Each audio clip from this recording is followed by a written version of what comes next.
Prime Minister Narendra Modi will be meeting with the Indian diaspora shortly in New York. He will be interacting with the diaspora in New York's Long Island, which we see is completely colored in desi hues. The dhol dance all around already, that's begun, and we're showing you on our screens here. Indian diaspora preparing multiple cultural performances to welcome Modi. The first time he's visiting the United States after the third, when he's coming to becoming the Prime Minister for the third time in India. Indians now seen embracing in their traditional outfits all the cultural performances that they've planned to honor Prime Minister with. Streets of New York already buzzing now, we see, with Garba and Bhangra, Indian folk performances all in public glare. We're looking at the Dol Tasha that's representing the state of Maharashtra as members of the Indian diaspora await Prime Minister Modi's arrival. He will be addressing scores, nearly 16,000 people we hear of Indians who will be at that venue in New York, 9:30 p.m. tonight.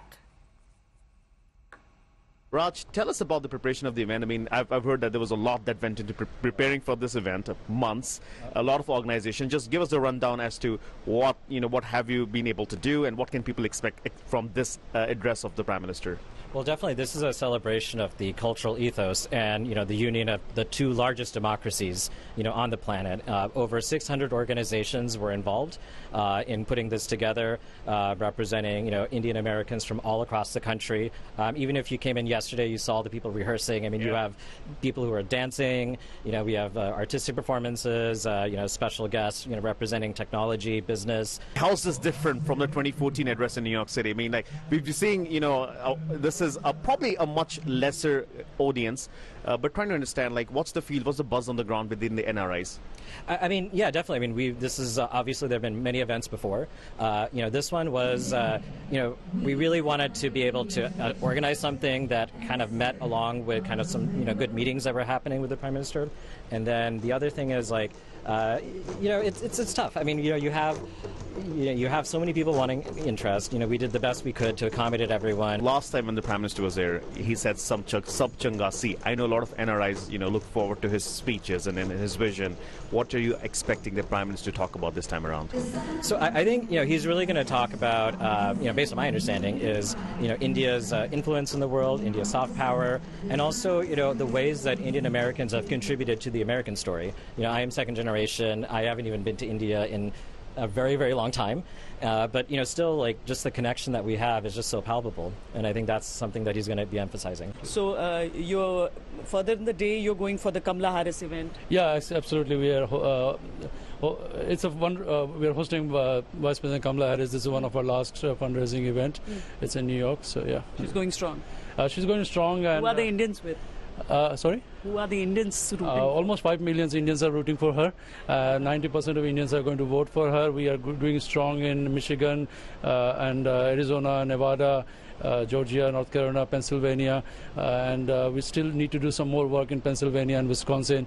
But the next 45, 50 days, we are going to organize and mobilize and get out all the votes. But I see you with a Modi and Us t-shirt. Absolutely. I'm so proud of our Prime Minister of India, Prime Minister Modi, and he has done a tremendous work. Last 6 weeks back, I was in India. After a few years, I traveled by road to Agra, Jaipur, and the roads were much better than, sometimes I said to them, much better than US roads. The whole digitization process, making payments so easy, from a small tea vendor to making airline tickets, and everything was so easy and smooth. And the malls and everything was so great. I mean, there's so much development taking place in India at every level. It was so good to see. So I think the best days of India are still ahead. I mean, first things first, Yogi. What brings you to this event? Well, there's a certain level of pride, right? Obviously, when the Prime Minister comes to the United States, my excitement is the fact that you have leaders from all over the country. It's an opportunity for us to converge. And secondly, most importantly, as you know, the U.S.-India partnership is such a consequential partnership.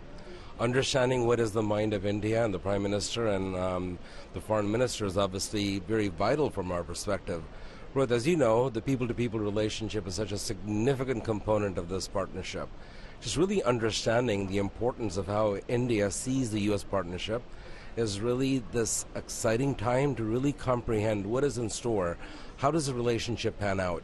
As leaders who go back into our own states, as we talk to members of Congress and the Senate and our state legislatures, it's really important to put in perspective the people-to-people understanding of how we see this bilateral. So that's why we're here. You are somebody, and as I said, you work across the political spectrum. Just give us a sense of, the relationship from your perspective between India and the U.S. right now. I mean, we know it's bipartisan, but just trying to understand from you, because you work closely with a lot of leaders on the Hill. Absolutely. One of the things is there's a 100% agreement that the U.S.-India partnership is going to be the defining partnership of the 21st century. India has a strategic role in this, a democracy, a vibrant democracy. One of the conversations we've been having is that India is at the cusp of a domination globally.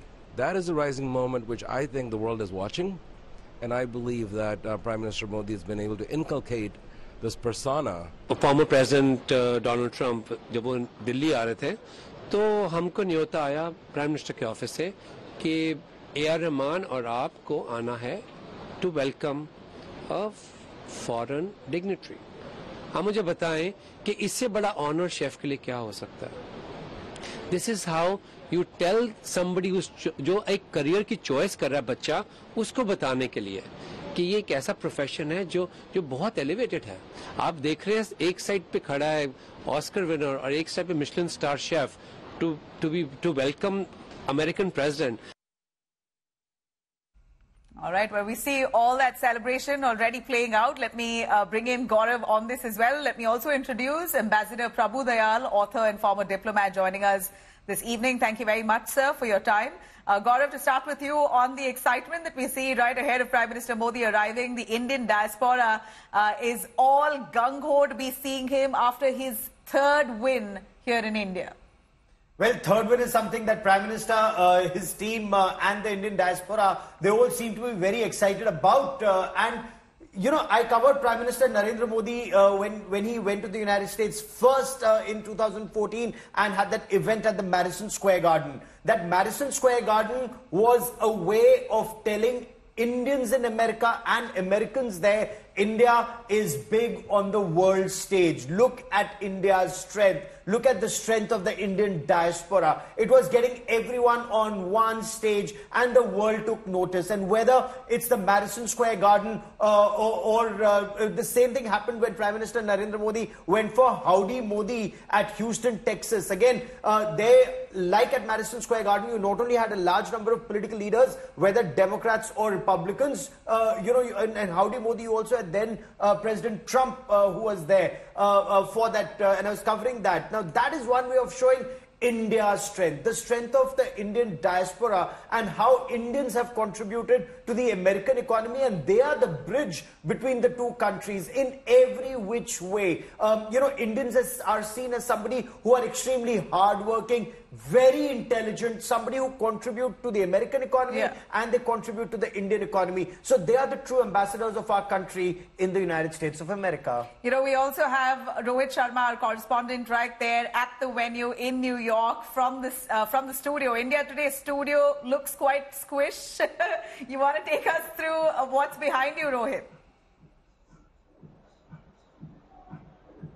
Absolutely. I mean, it is a fantastic venue. I mean, I have to give it to the organizers. They have done a fabulous job of making sure it's a very great, venue. People are trickling in right now. People are coming in. There's a stage set outside where people are performing. You probably see some of the performers out there. Then there's a stage right behind me. And if I try to move my frame and make sure you guys can get a good view of what we are looking at here right now, this is the stage where Prime Minister Modi is going to be speaking from. If you could look behind me, that's the big screen where he will be beamed, and that's the big stage right there that says Modi and us. You see the Indian flag right there, and probably could also see some of the people now walking into the arena, trying to make their way. Look, we saw a lot of people making lines from like 7 a.m. this morning. Secret Service has been really nice to people to allow them to bring some of the stuff in here. So it is a big event. And as Gaurav was saying, the connect with Indian diaspora, the connect that Prime Minister Modi has and diaspora has with the Prime Minister is unmatched. We really haven't seen something like this for any other leader than Prime Minister Modi. So very important, day here. Prime Minister Modi has dedicated almost all his morning and afternoon to this big event, after which he obviously is going to go to meetings with business leaders and bilateral meetings. But this is very important. The reason I say this is important is because Prime Minister Modi believes that the diaspora has been able to help India build strong relationship with the US. And we've heard from a lot of leaders. We've interviewed some of the leaders here on India Today this morning, where they are telling the same thing, that it is because of their influence that they hold, that they're able to bridge this gap. Look, remember, not too long ago, 24 years ago, India had sanctions on it because of the nuclear test that India carried out in 1998. But to be able to navigate that, and for President Biden to now finally say that India-US relationship is the most consequential relationship in this century, I mean, that speaks volumes about the contribution of the Indian diaspora and what they have done. And this is exactly why Prime Minister Modi is addressing the diaspora again here in New York. Thanks very much, Rohit. But stay with us. We're going to continue coming back to you to bring us those pictures, what this really means. Ambassador Prabhu Dayal, over to you, sir, on the relevance of this diaspora meet that it has on relations between India and the United States. This kind of, the way this diaspora event is usually organized, how does it really play on the psyche of the United States administration, considering they have their elections barely a month or two away? Well, first of all, let me mention that Rohit Sharma was absolutely correct when he said that no Indian Prime Minister has had such a connect with the Indian diaspora as Prime Minister Modi has. I have spent a long time in the Foreign Service, over 37 and a half years. I have been responsible for receiving Prime Ministers, and I have attended many receptions for them, but nothing like the receptions which the Indian community hosts for Prime Minister Modi wherever he goes. Now, Gaurav made a very, very valid point that the Indian diaspora serves as a bridge between India and the United States. You know, your screen has shown pictures of people holding the American flag in one hand and the Indian flag in the other hand. It shows that they have become patriotic, loyal Americans, but at the same time, they retain India in their hearts. And that is what enables them to serve as a bridge between the two countries. You know, there is a saying, you can take an Indian out of India, but you can't take India out of an Indian. And the Indian diaspora in the United States is proof of that.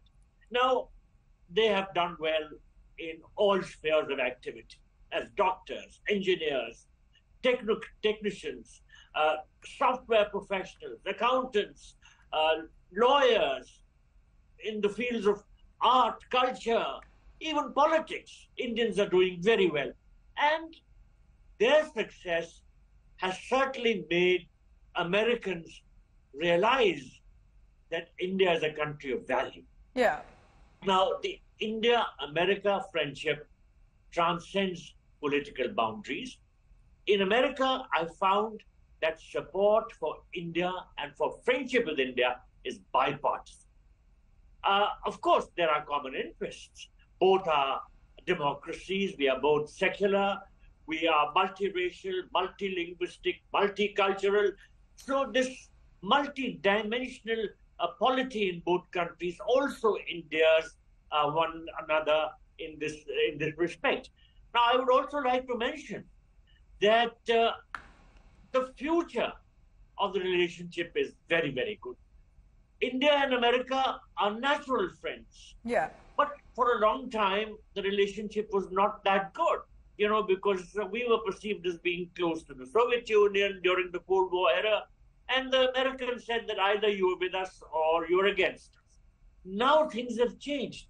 And I think a lot of the credit for bringing the two countries so close together goes to Prime Minister Modi on one hand and to the Indian diaspora on the other. So together we will see them functioning today, interacting in the same Colosseum. I've been to the Nassau Colosseum, and it was always at performances of rock stars. But I can tell you this, Prime Minister Modi is a bigger rock star than any that I have seen perform in the You know, National Museum. Ambassador, I've been told that there were 30,000 people who signed up for it, but the stadium size is only 16,000. So they have no choice but to stay away, probably watch it on television on India Today. But 16,000 people who are going to be at that stadium there at the venue to honor, greet and meet, hopefully, Prime Minister Modi. And we've often seen him actually interact with them.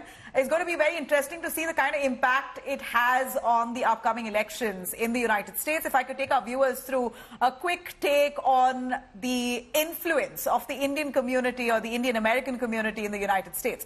4.5 million Indian Americans in the United States currently. One of the most influential immigrant groups in the United States. In fact, these NRIs make up for nearly 1.5% of the US population. And as we know, the NRI votes are certainly decisive in determining the poll results in the United States. The areas where the NRIs, the Indian Americans, are largely dominating is in Arizona, in Georgia, Nevada, Michigan. These are the key states that could also influence results for the upcoming polls in the United States. But that said, this is a diaspora event independent of any of that intention or posturing. I'm sure this is going to certainly have an effect on the psyche by and large. But this has been done with sheer love and honor for the Prime Minister. The excitement that Indians have, Gaurav, that we see, there's no angling here. It's not for the elections in the United States. They're just happy, and we see that. So, you know, as Rohit can tell us better from ground, now where are people coming from? What you'll see a lot of dhol and tashas, which would indicate you have a large Maharashtrian contingent there, and they'll be playing a lot of dhol and tasha. You also have, I believe, Bharatnatyam that's happening. Sohag Shukla, who's one of the chief organizers, and Rohit, I believe people from Telangana, people from Maharashtra, people from Andhra Pradesh, people from Tamil Nadu, you have people from Jammu and Kashmir. So in a way, Nabila, you have people from across the length and breadth of our country who are Americans. You know, as Ambassador Prabhu Dayal so rightly pointed out, in one hand, they have the American, star and stripes, and they sing the Star Spangled Banner. On the other hand, they have the tricolor, and they will sing our national anthem. They will sing Jan Gan Man with their heart and soul in both the national anthems, and I've seen that on ground. Ambassador Prabhu Dayal was mentioning the Prime Minister is bigger than a rock star. Remember when the Prime Minister was in Australia and you had a huge gathering at that auditorium, and the Australian Prime Minister, I believe Anthony Albanese, had said that the last time you had a crowd here half the size was when Bruce Springsteen was there, and with Prime Minister Narendra Modi the crowd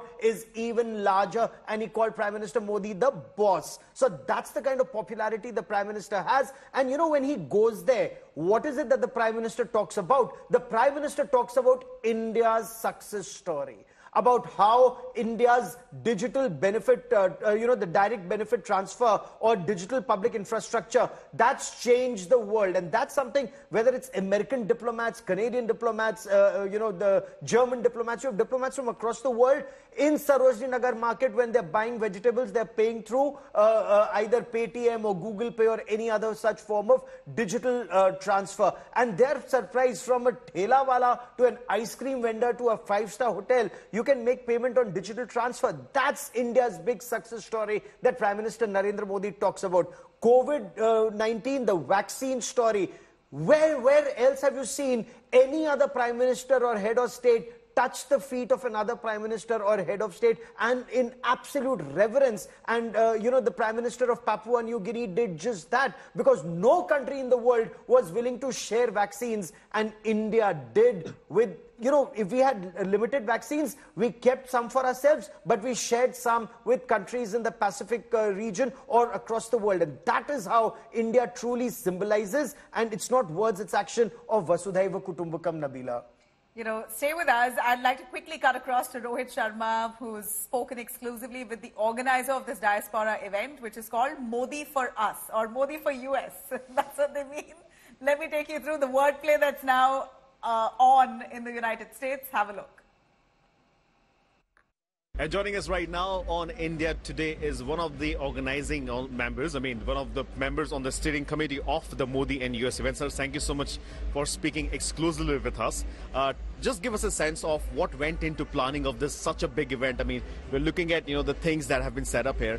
Must have been a lot of planning. Just trying to understand what went through all of that. How many months of planning? How many organizations? We're hearing about 40 organizations. We're hearing about people coming from different states. So just tell us, everything about what went into planning of this event. So this is the historic event.